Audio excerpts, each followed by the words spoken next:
Hi guys, I'm Chef Rakhi Baswani and welcome to the virtual baking series of Taste of America. And I have a very special guest with me today. I have the Consul General of USA and he's with us today. So Mr. David Ranz. Hi, how are you? I'm very excited to be here. I'm more than excited for you to be here because today you're going to be my sous chef.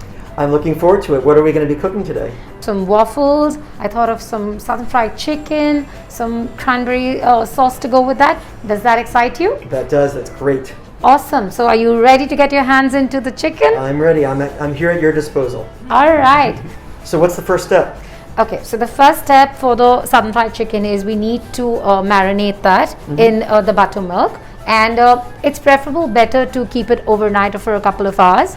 But let's get started with this one. Great. So we're using the leg portion of the chicken, which is I've taken around 300 grams of the leg. I like the leg better, the thigh, because it's really nice and juicy. Yeah. So we're using U.S. chicken today. U.S. chicken is very juicy. It's fresh. It'll be perfect for the southern fried chicken. I highly recommend that you try it. Although we are using thighs because thighs are really good for fried chicken. I will say that my experience with U.S. chickens is if you fry the breasts as well, even the breasts can be on the drier side, they come out really juicy as well. And in fact, I did try one of that and it was really good. So that's the reason, I think I'm a big fan of this now. Thank you. So I've got some yogurt here with me. I mean, you can use, for the buttermilk, obviously we're going to add some water to that. But all you need to do is just whisk that. All right, so I'm just going to give you all of that. And this is what we're going to go with, the whole bowl, and that's 250 grams. So that's all yours. I want you to whisk that, okay, completely, and then it's really nice and clear. Great. Yeah. Okay. What do you think of our Taste of America masks? Oh, I think it's really lovely. This is my first time, for a video with that. I think it's a nice style statement, and I love the color. Thank you. So should I season that for you? Sure. So you see, if it's too thick, we don't want to add any water at this stage because the chicken also, has some liquid. Yes, and mind you, the chicken we need to keep the skin on, and we want that fat because the crispy fried chicken. Come on, you're doing a crispy fried chicken. Yes. So I want to maintain the fat, and I want to maintain the skin as well. Now I'm going to season that for you. What do you not generally do with this one? I do really like spicy food in general, really spicy food. Okay. So there are people who prepare southern fried chicken with chili in the marinade, which then makes it very spicy, or sometimes they put hot sauce on top of it. Okay. So for me, anything that is good can be made better if you put something spicy in it or on top of it. Okay. Excellent. So just a little bit of cumin. It just kind of brings in something to that. Then chili. I mean, you can be as adventurous as you want. You want to do a paprika, you want to do a cayenne, you want to do a smoky. So I'm just going for the regular chili powder. Okay. And we do want to season that really well. And a little bit of pepper. I will say smoky paprika is one of my favorite spices. Yes. So I was thinking adding some mustard would do the trick as well. Yeah, good American yellow mustard. Yes. So there you go. Is that good enough for you? Yes. Yeah. If you want some more chili, let's do a little that's more. For you. That's for David. Yeah. All for you. Good. Some more. Awesome. So what I've done to the chicken is I've taken the boneless and I've kind of flattened it out with a mallet, so that it kind of makes it look like a schnitzel, So it's crispy, it's nice. You can do the breast and the chunky bits. Yeah, so that's lovely, and I like how you really put in all that love inside. So we're going to put this aside, and then we're going to start making our cranberry sauce. Great. Awesome. So just going to get this cleared up, and then we'll make our sauce. Perfect. So what we're making is the cranberry sauce. Okay, we need to get that little sweet coming in through that spicy crunchy chicken and the waffle.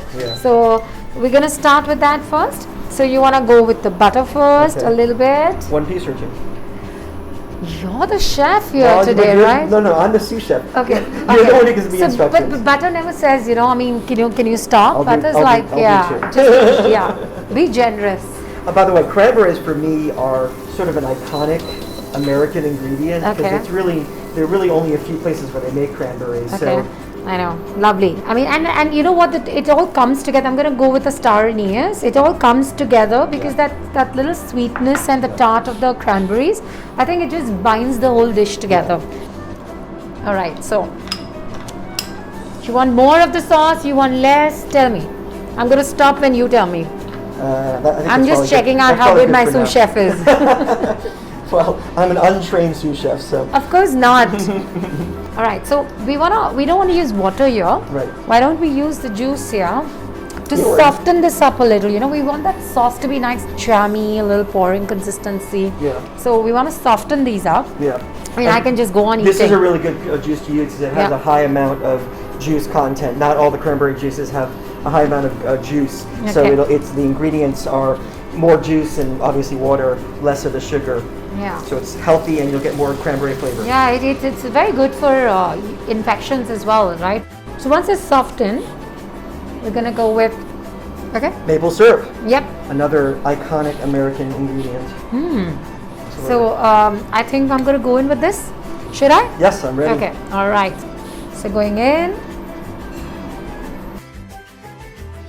We're going to put that on the side, on the back burner, on a slow flame. Let that all come together. Sounds good. And then when it's done, we're going to get rid of the star anise. And I love that aroma. We're going to start with the waffles now. Okay. Awesome. Lovely. So now we need to start making the waffle mix. Well, the waffle, I think I can handle on my own. I have made waffles before. Okay. And they're pretty easy, so I think I can take care of this. Okay, so I'm off the screen, so it's all yours. Yes, all right. exactly. Okay. I've been elevated from sous chef to, I don't know, something. Not head, certainly not head chef, but. Okay. So I'm mixing an egg into the milk. Okay. So what we're using is the Betty Crocker's pancake mix, which you can actually make the waffles too. Right. Yeah. Exactly. Okay. And then the batter is going to be nice and glossy like that. It's just going to automatically release from the pan, you know. So there you go. We've done it all. I'm going to get the machine heated, going to get it here, and then we'll make the waffles, yeah? Great. Awesome. Cello? Cello, you have to do the cooking. So you're ready for that? Oh, wow. Yes. That's really hot and heated now. Yes. Okay, so right in the center. Okay, I'm sorry, I forgot you know No, it all. no, please. Sorry guys, he knows it We've all. already demonstrated that I need assistance, so it's good that you're keeping me honest.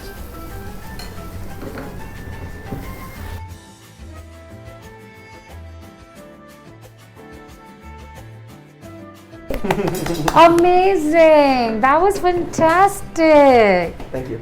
So we're gonna finish this. Yeah. Let's finish this up, let's clear it, and let's move on to our chicken then. Sounds fabulous. Okay? Okay, so we need to season our flour. So Okay. whatever we used in earlier on for our chicken, we're gonna season it with some salt, Okay. a little bit of chili powder, which you love, Yes. some pepper, and some cumin. Okay. I think I can handle that. All right, I know you can.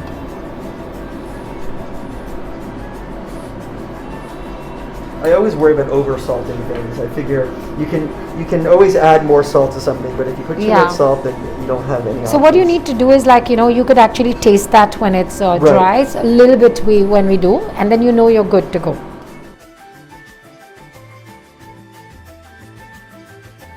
So I'm just doing it on each side, right? Yeah, and I want it to be really nice and rustic. Yeah. Okay. So those little bits that come in, no, that looks nice. Go with the flow and just gently. Slide it in. Lovely. Oh, that was beautiful. We can open our own store, you know. Indian American fried chicken. Yeah, we can. Honestly, I totally dig in now. Look at that. Are you sure you're in the right profession? I will say that my wife and I have talked someday about writing a book. Not becoming cooks, but writing a book called Countries We Have Eaten. Oh. Because we love food, and a big part of our travels always involves food. And we've had such amazing food experiences throughout our lives. We've spent, 28 years in the Foreign Service. This is the 6th country that I've lived in other than the United States. Maybe I can tell your viewers a little bit about the origins of Chicken and Waffles. Yes, because please. It's really interesting. I grew up in New York, and I always thought of chicken and waffles, fried chicken and waffles, as a southern dish. But the version that we're preparing, the first sort of known version of it, was served at a supper club called Well Supper Club in Harlem, in Upper New York, which is an African-American neighborhood. This was a club that was very famous for American jazz musicians. And the story goes that they would come very late after performing, too late for dinner, but too early for breakfast. And the cook there would make this combination of fried chicken and waffles. So if you look up Chicken and Waffles or Fried Chicken and Waffles, you'll see that story. But the truth is that nobody really knows for sure if that's where it comes from. There are a lot of people who would assume that chicken and waffles are a southern dish. It's definitely soul food. It's definitely Yes. an integral part Yes. of African American cuisine. But it's interesting that for me, coming from New York, I associate it with being a southern dish, even though in point of fact, there's a strong argument to be made that it comes from my own home city. So appropriate that So we're that's making the it beautiful today. story behind the chicken and waffles. Yes. Yeah, so it's really great for me to know about that fact. So yeah, I think the chicken is really almost there. It looks unbelievably Yeah, we delicious. want to just crisp that up.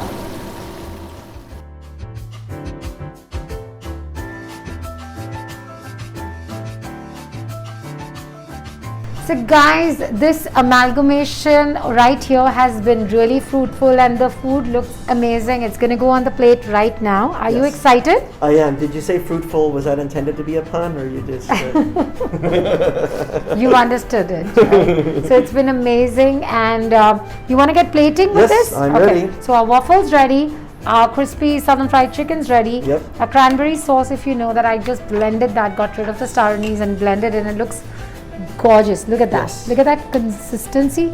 That's the consistency we want. I'm Yep. going to pour some on this. You can start plating. Okay. Just to keep some on the side if someone wants. And I know we can't wait. We want to end this session right now because we want to dig into that food. Yeah.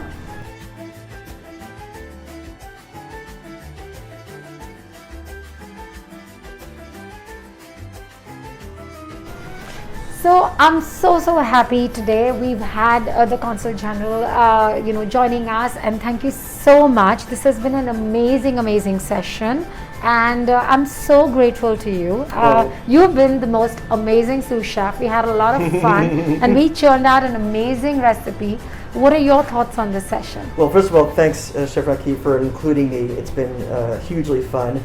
I want to invite your viewers to try making this recipe at home. Use U.S. chicken, U.S. maple syrup, U.S. cranberries, and let us know how it goes.